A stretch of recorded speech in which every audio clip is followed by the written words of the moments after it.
Okay, so we got this request to uh, dive into creating a safe space for a child. And honestly, it's something I've been thinking about a lot myself lately. And I bet a lot of you listening are right there with me, right? It's like, how do we do this parenting thing right? Anyway, you guys sent in these 5 tips, and I gotta say, I love how practical they are. Listen without judgment, respect their privacy, encourage open communication, be consistent and reliable. Oh, and provide physical safety. So Mhm. so we're gonna like really break these down, okay? What I find fascinating is that when we create this safe space, we're not just like protecting them, right? We're actually helping them develop their emotional intelligence, giving them the tools to handle their emotions.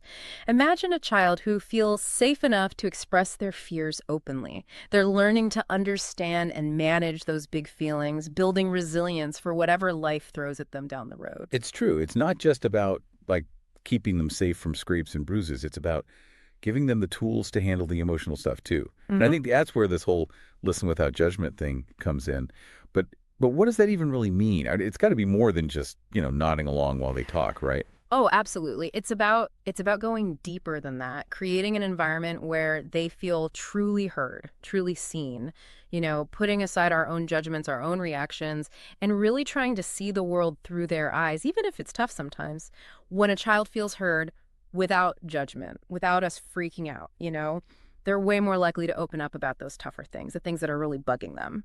Which kind of makes me think about respecting their privacy too, right? It's like even as adults, we all need that space, that time to just process our own thoughts and feelings without someone looking over our shoulder. Totally. And when we give kids that space, we're sending a powerful message. We're telling them we trust them. We trust their ability to work through their stuff, even when it's messy. It allows them to build that sense of self, to understand that their thoughts and feelings, even the negative ones, are totally valid. And having that strong sense of self, that's got to be even more important in a world that can feel, well, let's be honest, kind of crazy sometimes. Yeah, it's true. The world can be a lot, even for adults. And that's where I'm guessing being consistent and reliable comes in. Like that predictability helps them feel safe when everything else feels out of control. Exactly. It's about creating a sense of security, a sense of knowing what to expect from us, from their world. Because that foundation of trust, that's what helps them feel safe and secure, even when things are tough. And of course, there's providing physical safety, which, might seem like a no-brainer. But I'm wondering if you could talk a bit more about what that means beyond just like the obvious stuff. It's funny you should ask that because so many people think of physical safety as like baby proofing the house or whatever. And while that's all important, of course, we can't forget about emotional safety, which is just as crucial. A truly safe space for a child is free from bullying, from belittling, from constant criticism.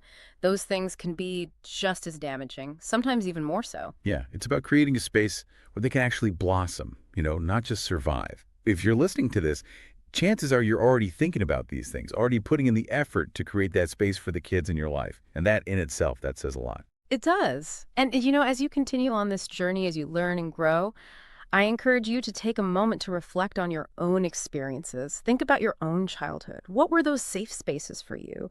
Who are the people who made you feel truly seen and heard? What did they do? And just as importantly, what was missing? Because sometimes those missing pieces, they can be the most valuable insights of all when it comes to raising the next generation. Powerful stuff. I love that. To our listeners, keep those questions coming, and we'll keep diving deep. Until next time.